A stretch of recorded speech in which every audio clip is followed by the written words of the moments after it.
जीने का सहारा तेरा नाम है, मुझे दुनिया वालों से क्या काम है।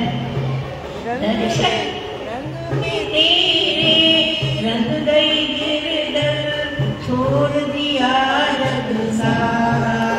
रंग में तेरे रंग गई गिरदर, छोड़ दिया जग सारा। दर्शन तेरे प्रेम की जोगन, मीत किया सहारा। यहाँ से बनवारी रे, जीने का सहारा तेरा नाम है, मुझे दुनिया वालों से क्या काम है। दर्शन तेरा जिस दिन पाऊं, हर चिंता मिट जाए। दर्शन तेरा जिस दिन पाऊं, हर चिंता मिट जाए। जीवन तेरा चरणों में आपकी जोत जगाए। मेरी बाप कर ली छान रे, बनवारी रे, जीने का सहारा तेरा नाम रे, मुझे दुनिया वालों से क्या काम है। बनवारी रे, जीने का सहारा तेरा नाम है, मुझे दुनिया वालों से क्या काम है। Thank you. बोल सदगुरु देव भगवान की जय, गोदरी वाले घनश्याम की जय। Very warm welcome to our dearest mothers from Guru Kripa.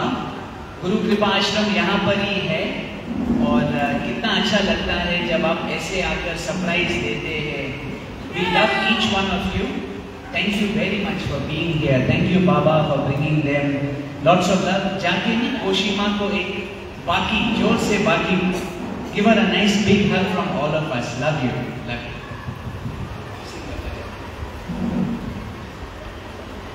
गुरुवर जी गुण है जो किय कया बयान, किय कया बयान।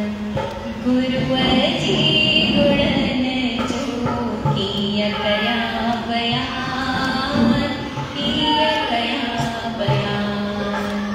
जे किय कम हरनी सब गुरु जो धाम, जे किय कम हरनी सब गुरु जो धाम।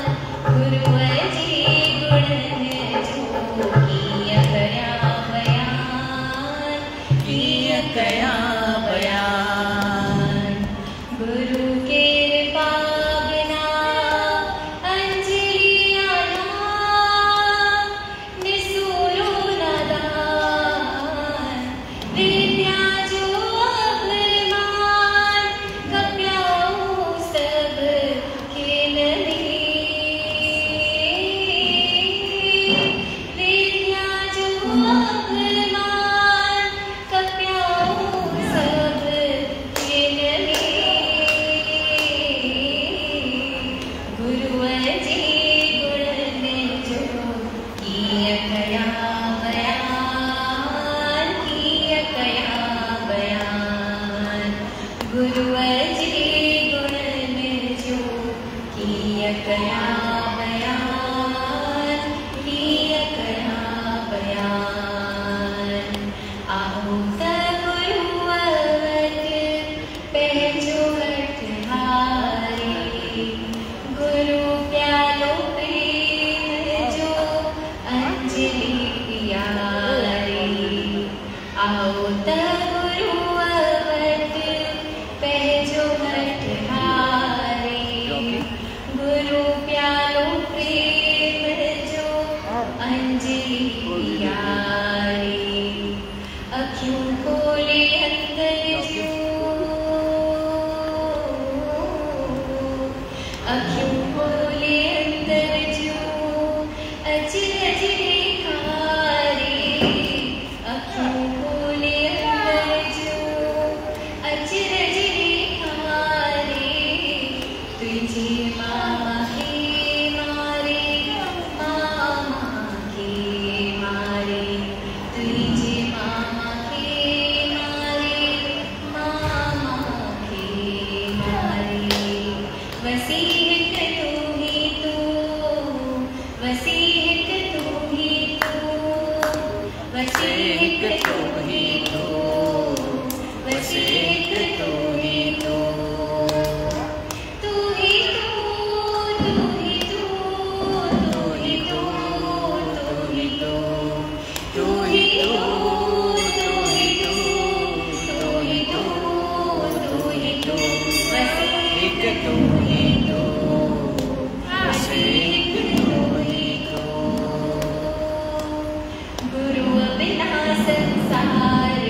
मंजिल मकसद अंजलि गुरु पहुँचाए, बिगड़ी किस्मत साजी गुरु बची तो ठाए,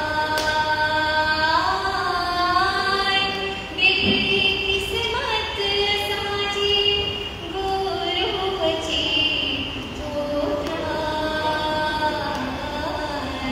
गुरु बिना संसार में आएगी न कवाह, आएगी न कवाह।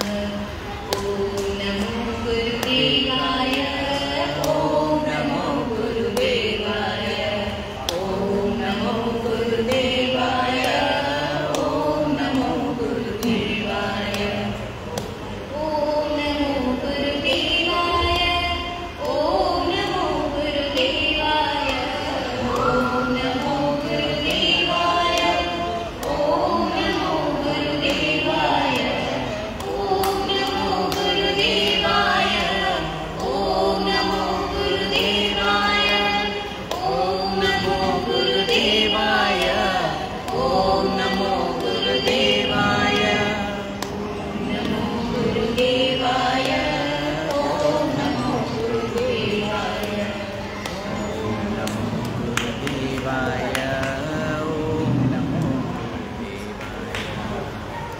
Sit down. हरिओम जय बाबा। प्रेम सुधा बरसा रहा अमृत वाणी तेरा, प्रेम सुधा बरसा रहा अमृत वाणी तेरा, मन की आंखें खोल सतगुरु वचन मोल, मन की आंखें खोल सतगुरु वचन मोल। प्रेम सुधा बरसा रहा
के गुरु को प्रणाम करते हैं तो सच्चे गुरु की पहचान होती है। तो और बोला कि गुरु अग्नि है, मतलब सूरज के सामने आप नहीं जा सकते हो। तो बोला क्यों नहीं जा सकते, क्योंकि वो आग है ना। फिर बोला रात को चंद्रमा निकलता है तो वो शीतल है। तो बोला चंद्रमा में रोशनी कहाँ से आएगी, चंद्रमा में रोशनी सूरज से आएगी, क्योंकि वो बोलते ना कि बैटरी रिचार्ज होती है। तो चंद्रमा दिन में सूरज से रिचार्ज होता है और फिर हमको रात को वो रोशनी दे पाएगा। ये बहुत अच्छा लगा। तो गुरु है सूरज नहीं, और फिर रात में वो चंद्रमा की पूर्णमासी में वो हमको रोशनी में, मतलब अंधेरे में गुरु मिला तो हम अंधेरे से उजाले में आते हैं। तो गुरु है रोशनी, थैंक यू। बोल सद्गुरुदेव भगवान की जय। अच्छा, गुरु कृपा टीम और 15 मिनट रुक सकते हैं, 15 मिनट्स भैया को कहना, 15-20 मिनट्स बाबा का कुछ सुन के, बाबा की जो स्टोरीज है, बाबा गेलाराम, बाबा हरदास राम, अभी ब्रदर शेयर करेंगे।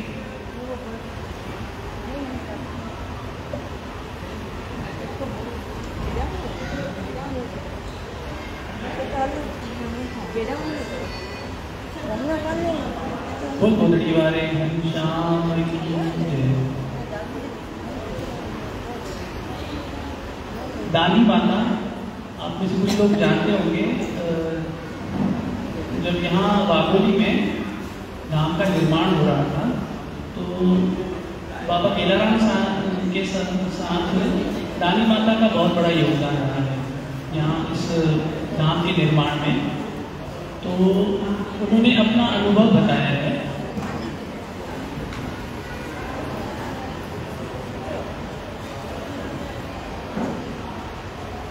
बाबा गोदड़ी वाले दरवेश को चोला छोड़े कुछ ही साल हुए थे। ये दानी माता की ज़बानी है, तो आप थोड़ा ध्यान से सुनेंगे तो आपको समझ में आएगा ये आगे क्या बोलना चाह रहे हैं। बाबा गोदड़ी वाले दरवेश को चोला छोड़े कुछ ही साल हुए थे। हम सभी अपने नेम के अनुसार जलगांव साहिब में वर्षी महोत्सव पर ब्रह्मस्वरूप बाबा गेलाराम जी के दर्शन करने आए। दानी माता बता रही हैं कि वर्षी उत्सव पर वे बाबा गेलाराम साहिब जी के दर्शन करने आए। गोदड़ी वाले बाबा हरदास राम हमें पलव के दिन वापस घर जाने की आज्ञा नहीं देते थे। उसी तरह बाबा गेलाराम जी ने भी हमें वही शब्द कहे। बाबा जी ने उन्हें पलव के दिन वापस जाने के लिए मना किया। हमें कहा आप अपने हो, आप सभी कल जाओ। बाबा जी ने कहा आप अपने हो, आप सभी कल जाओ। गोदड़ी वाले बाबा हरदास राम बाबा की आज्ञा मानकर हम जलगांव सेवा मंडल में ही रह गए। अगले दिन हम 10 जने बाबा के पास घर जाने की आज्ञा लेने गए।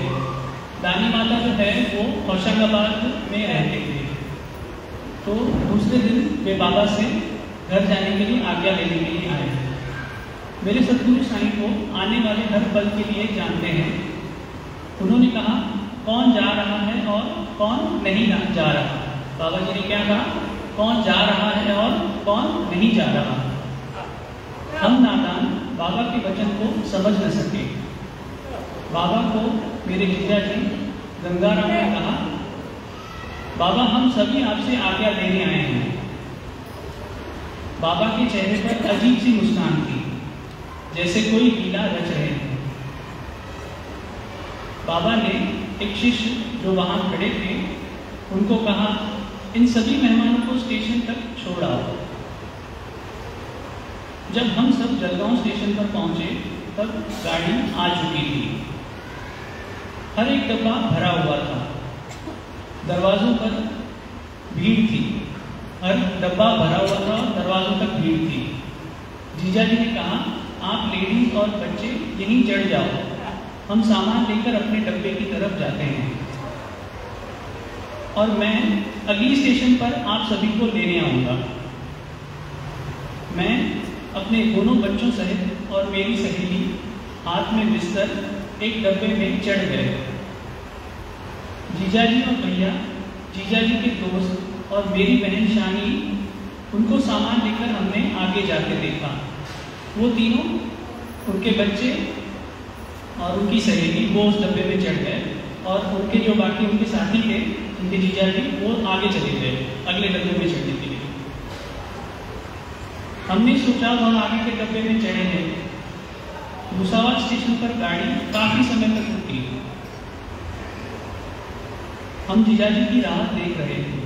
गाड़ी आगे चल के जलगांव से भूसावल स्टेशन तक गई, तो ये लोग इंतजार करते बैठे कि जल्दी उनके साथ जो उनके जीजाजी थे वो उन्हें लेने आएंगे।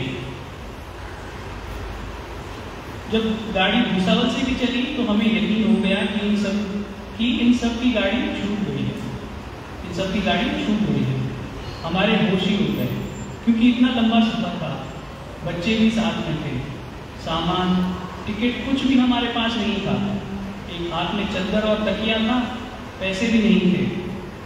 टीसी के डर से और घर पहुंचने की चिंता से परेशान हो गए। किसी स्टेशन पर उतरकर जलगांव वापस जाएं, यह भी हिम्मत नहीं हो रही थी। जलगांव स्टेशन पर जब जीजाजी ने देखा कि हम दो लेडीज और बच्चे गाड़ी में चढ़ गए हैं, तो तुरंत जाकर अनाउंसमेंट करवाया कि फलानी फलानी लेडीज बच्चों सहित गाड़ी से उतर जाए।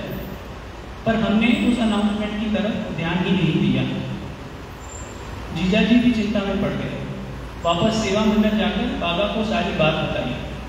बाबा बोले, तुम चिंता मत करो, हम उनके साथ हैं। तुम चिंता मत करो, हम उनके साथ हैं। बोल गुजरी वाले घनश्याम की। इधर जैसे जैसे समय बीत रहा था, हमारी चिंता बढ़ रही थी। दिल्ली वाले राम को पुकार रहे थे, बाबा हमारी राज रखना। कुछ समय के बाद टीसी टिकट चेक करने आया। हमारी बारी आई तो हमने सब सच बताया। टीसी बोला, आपको दूसरी टिकट कटवानी होगी। हमने कहा, हमारे पास पैसे भी नहीं हैं। वह हमसे बड़े तीखे स्वर में बात कर रहा था। जब हमने उसे बताया कि जलगांव वाले बाबा के मेले पर गए हुए थे और वहीं से वापस अपने घर होशंगाबाद जा रहे हैं, तब जाकर उसका गुस्सा खुद ब खुद कम हो गया और बोला, आप अगले स्टेशन पर उतरकर आगे बिना रिजर्वेशन वाले डब्बे में चले जाओ। हमने उससे बहुत कहा कि हम बच्चों के साथ आगे नहीं जाना चाहते, पर वह सुनने को तैयार ही नहीं था। आखिर अगले स्टेशन पर हम उतरे। हम सभी डर के मारे कांप रहे थे। मैं मन ही मन में बाबा को बोल रही थी, अगर इस दुविधा में आकर हमारी मदद नहीं करोगे तो हम जलगांव कभी नहीं आएंगे। बोल बदली वाले घनश्याम की। परेशान होकर प्लेटफॉर्म पर बुद्ध बनकर खड़े रहे। समझ में नहीं आ रहा था किस तरफ जाना है और किस डब्बे में चढ़ेंगे, गाड़ी कितनी देर रुकेगी, छूट तो नहीं जाएगी। इतने सारे सवाल उनके मन में आ रहे थे। कहाँ जाना है, कहाँ रुकना है, कहाँ बैठना है, कहाँ कौन से डब्बे में जाना है। तभी अचानक एक 13-14 साल का लड़का आया है। आकर बोला, माँ जी, सामान और बच्चे मैं लेकर चलता हूँ, इस तरफ चलिए, मैं आपको डिब्बे में बिठाता हूँ। एक हाथ से उसने तकिया और चद्दर लिया, बच्चों का हाथ पकड़कर आगे चलता रहा। हम भी उसके पीछे पीछे चल रहे थे। उसने हम सबको एक डिब्बे में बिठाया। स्टेशन से जाकर कचौरी समेत समोसा लेकर आया और बच्चों के हाथ में दिया, जैसे वह जानता था कि बच्चे भूखे हैं। हमारे साथ ही डिब्बे में बैठा। मुझे बोला, आपको कबीर के श्लोक आते हैं? वो लड़का बोल रहा है, आपको कबीर के श्लोक आते हैं? मैंने उसे एक श्लोक सुनाया। मैंने उसे कहा, आप अनजान होकर हमारी इतनी मदद कर रहे हैं, आपको हमारे दिल्ली वाले बाबा जरूर आशीष करेंगे। बेटा, आप भी हमें श्लोक बताओ। तब उसने भी श्लोक बताया। फिर उसने अपने खीसे में से अपनी जेब में से 5 रुपए के नए नोटों की गड्डी निकाली और मुझे दे रहे थे। 5 रुपए की नई गड्डी नोटों की निकालकर मुझे हाथ में दे रहे थे। मैंने सोचा यह लड़का को कोई जादू तो नहीं कर रहा। डर लगता है ना, अगर कोई अनजान आदमी हमारी कोई ज़्यादा ज़रूरत से ज़्यादा मदद करेगा तो हमारे अंदर में एक डर आ जाता है कि पता नहीं क्या होने वाला है। मैंने लेने से इनकार किया और कहा आपने हमारी मदद की, आपका यही एहसान हम कैसे उतार सकेंगे। मैंने पूछा बेटा तुम कहाँ जाओगे? बोला होशंगाबाद। कहाँ जाओगे? होशंगाबाद। होशंगाबाद स्टेशन आने पर वह बाजू की कुर्सी पर बैठा रहा। स्टेशन आने तक वह बाजू की कुर्सी पर बैठा रहा। जब हम स्टेशन पर पहुंचे तो मेरा बड़ा बेटा हमें लेने के लिए आया हुआ था। उसे फ़ोन पर सारी बात बता दी गई थी। उनके बड़े बेटे वहाँ स्टेशन पर उन्हें लेने आते हैं तो उनको पीछे सारी बात पीछे बता दूँगे कि फ़ोन पे कि ऐसा ऐसा उनके साथ हुआ है। तब वह लड़का भी हमारे साथ नीचे उतरा। कहा माँ जी घर तक पहुँचा दूँ? मैंने कहा नहीं बेटा, तुम क्यों तकलीफ करते हो। जैसे ही मैंने यह शब्द कहे वहाँ मुझे सफ़ेद चोला दाढ़ी में बाबा गोदड़ी वाले दिखाई दिए। वो गोदड़ी वाले घनश्याम की जय। और वह लड़का अनूप हो गया। बाबा हरदास राम जी ने मुझे साक्षात दर्शन दिए। मैं सबको बता रही थी, अरे तुम लोगों ने बाबा को देखा, तुम लोगों ने बाबा को देखा। यहाँ वहाँ बाबा को देख रही थी, जैसे वो मतलब देखना चाह रही है, वो दिख नहीं रहे हैं, यहाँ वहाँ वो ढूंढ रही है। बाबा दर्शन देकर अनूप हो गए। हमने स्टेशन पर डब्बे में उस लड़के को खोजा पर वह कहीं भी नजर नहीं आया।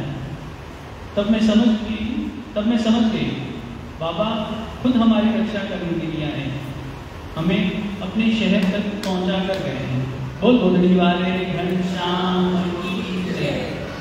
यह नज़ारा आज भी आंखों के सामने आते ही आंखों में पानी आता है। सोचती हूँ गुरु अपने हर एक शिष्य की संभाल करते हैं, अपने शिष्यों की सुरक्षा के लिए इतना कष्ट करते हैं। मेरे गोदड़ी वाले घनश्याम को जब जब शिष्यों ने दिल से पुकारा है, किसी ने सच ही कहा है, बाबा सदैव उनके साथ हैं। रूहानी रहबर घट घट जा जान हार, सीर मा कारण हार, पेड़ा लगाएगा सदा पार। बोल गोदड़ी वाले घनश्याम की जय, गोदड़ी वाले राम की जय।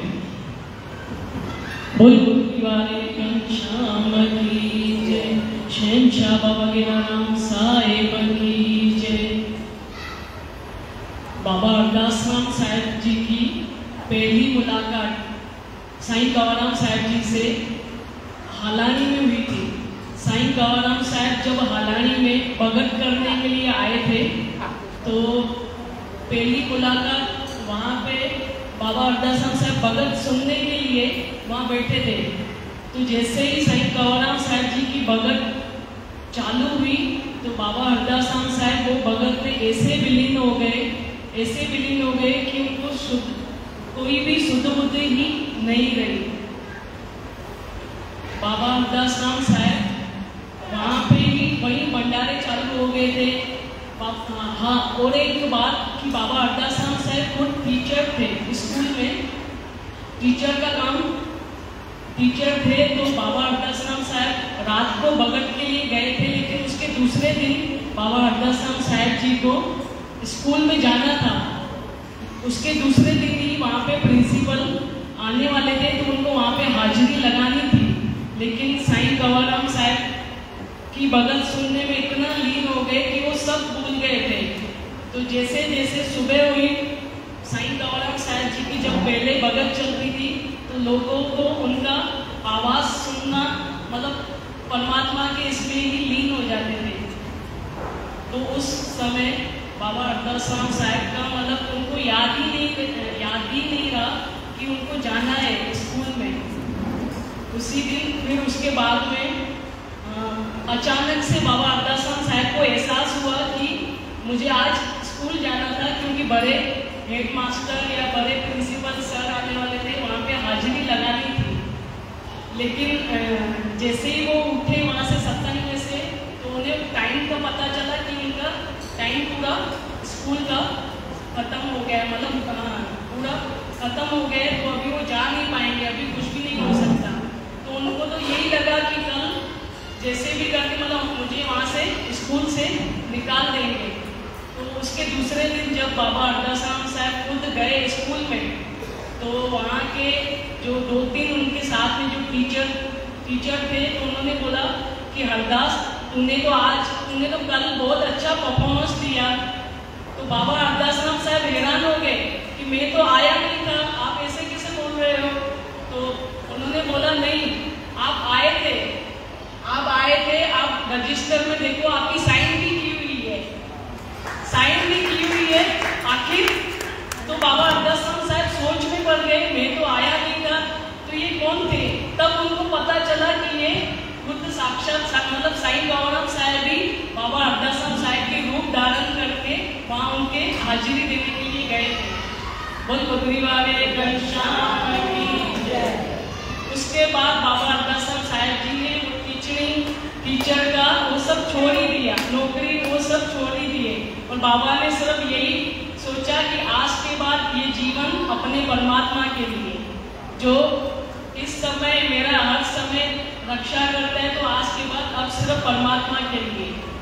तो बाबा अरदासाराम साहब जब साईं गौराम साहब को जाके बोले कि साईं माखे मुझे अपनी शरण में लो, तो बाबा साईं गौराम साहब बोले कि नहीं, पहले माता पिता की सेवा उसके बाद। तो बाबा अरदासाराम साहब बोले नहीं, पहले मेरे लिए आप ही माता पिता, आप ही सब कुछ हो। तो बाबा उनके ऊपर, साईं गौराम साहब उनके ऊपर बहुत खुश हुए। तो साईं गौराम साहब बोले जैसे परमात्मा की इच्छा, तुम यहाँ पे सेवा करो, रेडकी में सेवा करो। तो बाबा अरदासाराम साहब सेवा करते रहते थे रेडकी में। फिर शमशान भी जाते थे। शमशान में साईं सतरामदास साहब जी की देवरी साहब वहाँ पे थी, तो वहाँ पे सेवा के लिए जाते थे।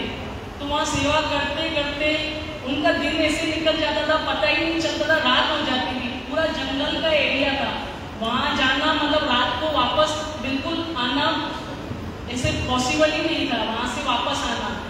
तो एक दिन ऐसे साईं गौराम साहब एक दिन मतलब 5 दिन हो गए, बाबा वापस ही नहीं आए। तो साईं गौराम साहब ने पूछा हरदास का थिया असांजो, हमारा हरदास कहाँ है। तो एक भक्त ने आके साईं गौराम साहब जी को बोला बाबा वो बेटे देवरी साहब थे साईं वहाँ पे शमशान में बैठे हुए हैं। तो साईं गौराम साहब बोले उनको खाना दिए हो, खाना क्या खा रहे। तो बोले यहाँ से सुबह जाते हैं दे के आते हैं, बाकी रात का खाना तो पता नहीं, कोई जा नहीं सकता, कोई वहाँ से आ भी नहीं सकता, लेकिन सुबह का खाना दे के आते हैं। तो साईं गौराम साहब बोले कि भाई जाया करो, वहाँ पे खाना दे के आया करो। तो ऐसे करते करते 15 दिन हुए, बाबा वापस नहीं आए। बाबा वहाँ से वापस आए नहीं। तो साईं गौराम साहब 2-4 भक्तों को साथ में लेकर शमशान गए और बोला खाना लेकर चलो। तो वहाँ पे जैसे ही गए साईं गौराम साहब बाबा अरदासाराम साहब के सामने, बाबा अरदासाराम साहब वहाँ उठकर एकदम बाबा के चरणों में जाके गिरे और बाबा साईं गौराम साहब जी को बाबा बोले कि बाबा आप मुझे बुला लिया रहता था, साईं आप मुझे बुलाते थे, मैं आ जाता था, आप क्यों तकलीफ किए। तो साईं गौराम साहब बोले कि आप खाना नहीं खाते हो, हम खाना लेकर आए। तो बाबा साईं गौराम साहब बोले ये लो खाना, हमारे सामने खोलो और हमारे सामने खाओ आप खाना। तो बाबा अरदासाराम साहब जब वहाँ शमशान में रहते थे ना, तो अकेले ही रहते थे, लेकिन 4-5 ऐसे डॉगी को साथ में ही रखते थे। वो उनके पास एक गोदरी रहती हुई थी, वो गोदरी में खुद भी सोते थे, वो डॉगियों को भी साथ में सुलाते थे। और बाबा तो ऐसी सेवा करते थे कि ब्रश से उनके दांत भी कभी कभी साफ कर लेते थे। तो साईं गौराम साहब बोले कि अभी आप खाना खाओ। तो बाबा अरदासाराम साहब ने वो डब्बे खोले और रोटी निकाली, चावल निकाले, सब ऐसे मिक्स कर दिया बाबा अरदासाराम साहब जी ने। बाबा अब्दासन साहब जी ने मिक्स करके सबसे पहले वो खाना डॉगियों को दिए, पक्षियों को दिए बाबा ने। उसके बाद जैसे ही मतलब सबको जैसे खाना दे रहे थे, लास्ट में जो बचा हुआ खाना था वो बाबा खुद खा रहे थे। तो साईं बाबाराम साहब बोले, अरदास अज तू हिनन कुत्तन जानवरन और हिनन की रोटी तो खाए, एक दिन एरो दी लो, एक दिन ऐसा आएगा कि तेरे दरबार में लूले लंगड़े अनाथ सब पलेंगे तेरी दरबारों में, वो सबका खाना बनेगा और तेरी दरबार बनेगी। साईं गौरव साहब जी ने आशीर्वाद दिया था। वो गुजरी वाले घनश्याम की जय। ऐसे ही हमारे बाबा गेलाराम साहब जी थे। बाबा गेलाराम साहब जी थे, बाबा गेलाराम साहब अपने गुरु के लिए इतना प्रेम था कि पूछो ही मत। सबसे पहले वो अपने पिता के साथ जलगांव साहब में आए थे। उनके पिता की तबीयत ठीक नहीं थी तो जलगांव साहब लेकर आए थे। तो कुछ दिन जलगांव साहब में रुके हुए थे। तो जैसे ही वहाँ पे रुके हुए थे तो देखा वहाँ पे सेवा कार्य जलगांव साहब में चल रही है। जैसे ही जलगांव साहब में सेवा चल रही है तो बाबा गेलाराम साहब की सेवा में वहाँ लीन हो गए। तो जब उनके पिताजी की तबीयत थोड़ी बहुत ठीक हुई जलगांव साहब से, तो उनके पिताजी बोले कि अभी चलो बाटावाला। तो वो बाटावाला जैसे ही गए वापस बाटावाला गए तो उनका मन ही नहीं हो रहा था बाटावाला रहने का। तो उनको लग रहा था बस अभी वापस जलगांव साहब जाऊं और बाबा अब्दासन साहब के साथ ही रहूं और वहाँ पे सेवा कार्य में ही सेवा ही करूं। तो बिना बताए घर वालों को बात कर आ जाते थे जलगांव साहब। छोटे छोटे बच्चे भी थे बाबा गेलाराम साहब जी को, उनकी वाइफ भी थी, लेकिन वो बिना बताए आ जाते थे। तो घर वाले इतने परेशान हो जाते थे। एक दिन उनकी वाइफ अपने दोनों बच्चों के साथ लेकर बाबा के पास आई। बाबा आप इनको समझाओ, ये जब देखो भाग के आ जाते हैं आपके पास, हम कहाँ जाए, हमको कौन खिलाने वाला है, हमको कौन पालने वाला है।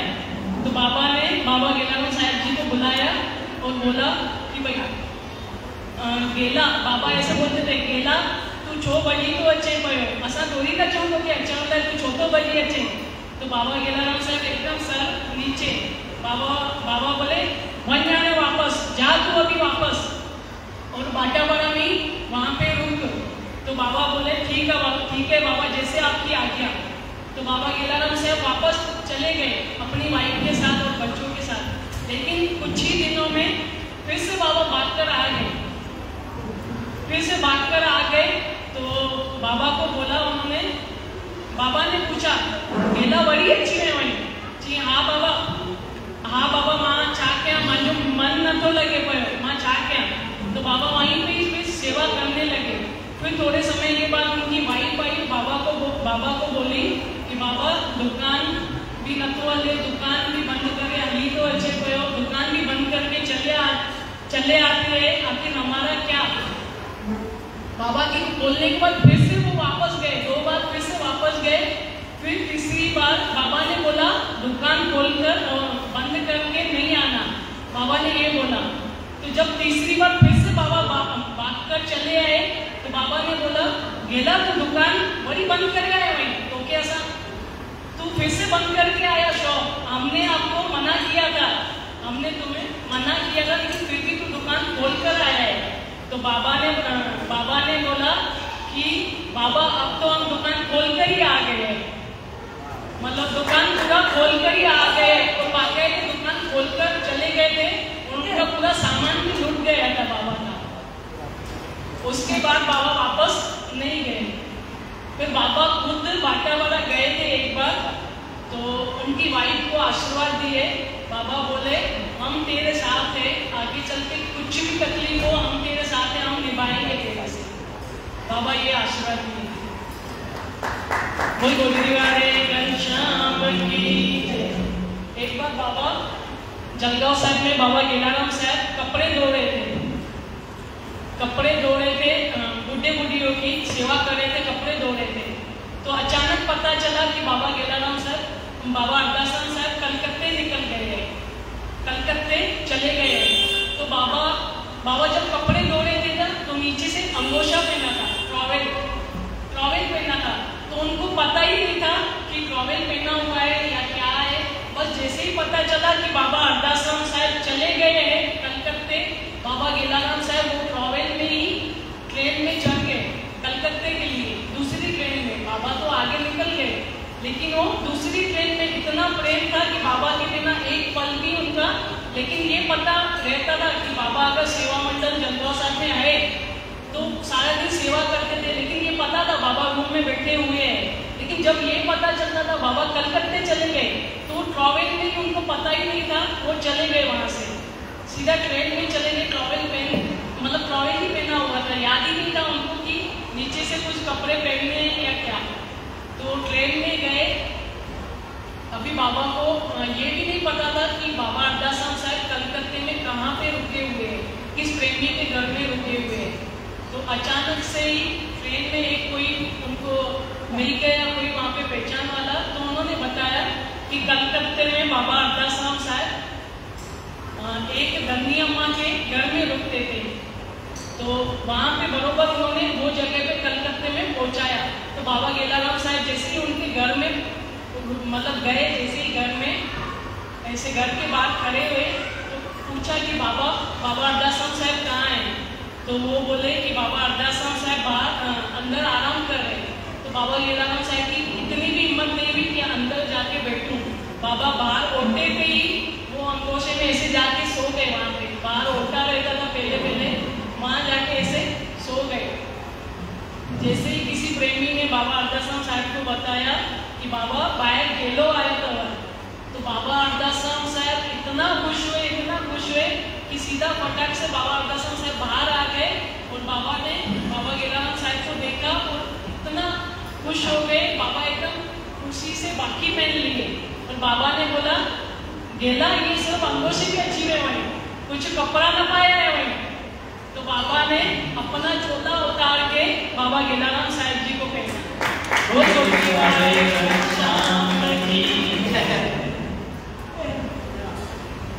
एक बार और फिर बाबा अरदासान साहब बाबा गेलाराम साहब जी के सेवा करते रहते थे ना बाबा। तो किसी ने बाबा जी को जाके बोला, बाबा गेलो रोटी न तो खाए पड़े। तो बाबा के मुख से ऐसा निकल गया कि बेटा हम कितना बोले उनको खाना खाओ, लेकिन नहीं खा रहे। ठीक है, जाके कुएं में जाके गिरे। ऐसे मतलब बाबा के ऐसे ही बोल दिए। बाबा वहीं करे खड्डे में, वहीं करे पाए, खड्डे में कुएं में वहीं करे पाए, बाबा ऐसे बोले। तो अचानक से बाबा गेलाराम साहब जी ने ये वचन सुन लिए। जैसे ही वचन सुने बाबा गेलाराम साहब जी ने न सोचा न कुछ, सीधा जाके जंगवा साहब में आज भी वो है हुआ, वहाँ पे जाके बाबा ने सीधा जंप मार दिया। वहाँ पे सीधा बाबा ने जंप मार दिया और वहीं बैठे रहे बाबा। बाबा को बहुत लगे थे, हाथ में चोट वगैरह आई थी। तो अचानक ही कोई एक लड़की मस्तानी दरवेश लड़की थी, वो बाबा के पास गई, बाबा अरदासान साहब के पास, और बाबा को बोली, बाबा वो गेलो बाबा वो एक खूह में गिर गया है। तो बाबा अरदासान साहब उठकर एकदम भागे, वहाँ पे भागे और सीधा बाबा अरदासान साहब जी को वहाँ से निकाले और उनको बाकी पहनी। और बाबा ने बोला कि तू आने मुँह में समाये जी हुए बोल गोदरी वाले शाम की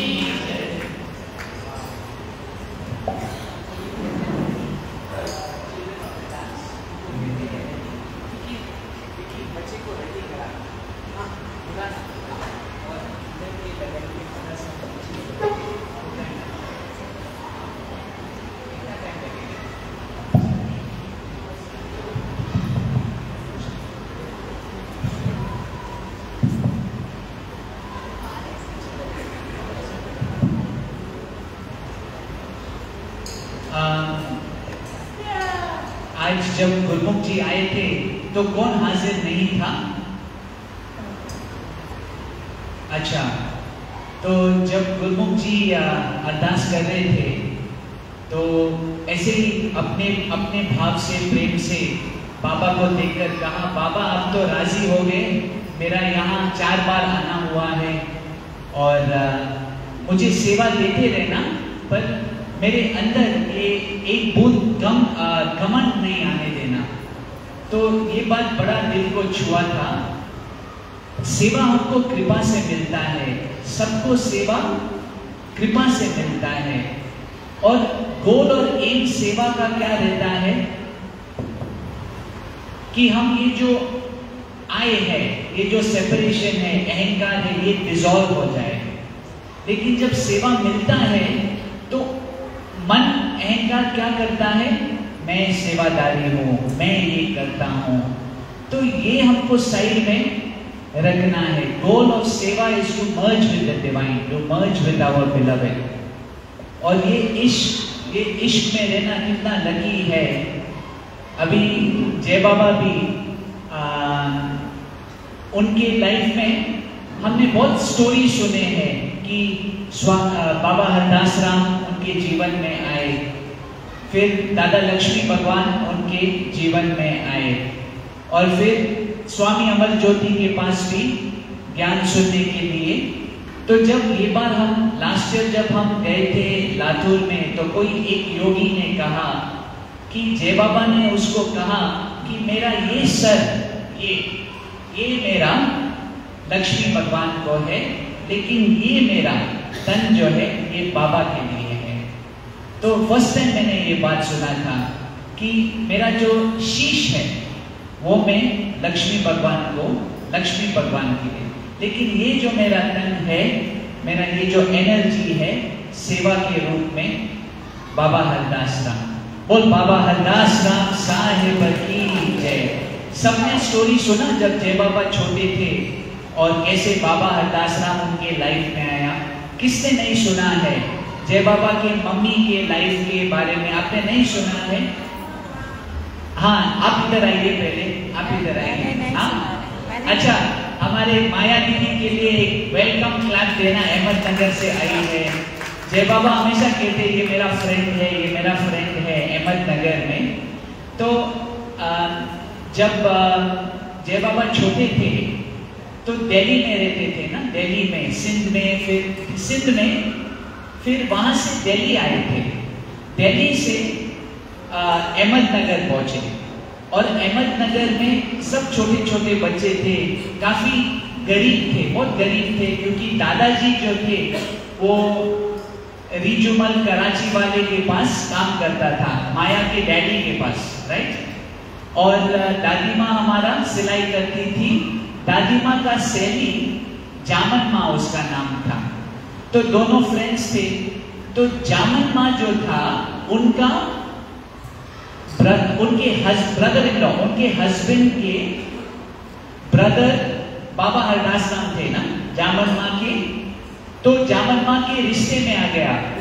बाबा हरदास राम अहमदनगर आए, जामन माँ दादी माँ के पास, जय बाबा के मम्मी के पास जाकर कहा, आओ आओ, एक सच्चा फकीर आया है, तुम आके इसका दर्शन करो, आके मिलो इससे, सच्चा संत है। तो दादी माँ रेडी हुई और उसके साथ सत्संग में गई। जब सत्संग हो रहा था तो वो बैठ के सुन रही थी दादी माँ। सत्संग के बाद सब बाबा से आके मिलने लगे और बाबा सबको एक एक सिक्का दे रहा था। बाबा का झोला सबने देखा तो कैसे बाबा ऐसे हाथ डाल के एक एक सिक्का सबको दे रहे थे। तो दादी माँ ने ये देखकर अपने मन में एक शर्त रखा कि अगर ये सच्चा संत है, मेरे अंदर का आवाज सुन सकता है, मुझे पहचान सकता है, तो ये मुझे 3 सिक्का देगा, ये मुझे 3 सिक्का देगा। तो जब दादी माँ का बारी आई तो बाबा ने ऐसा हाथ अंदर डाल के उनको 1, 2 और 3 सिक्का दादी माँ को हाथ में दिया। बोल गोदरी वाले घनश्याम की जय।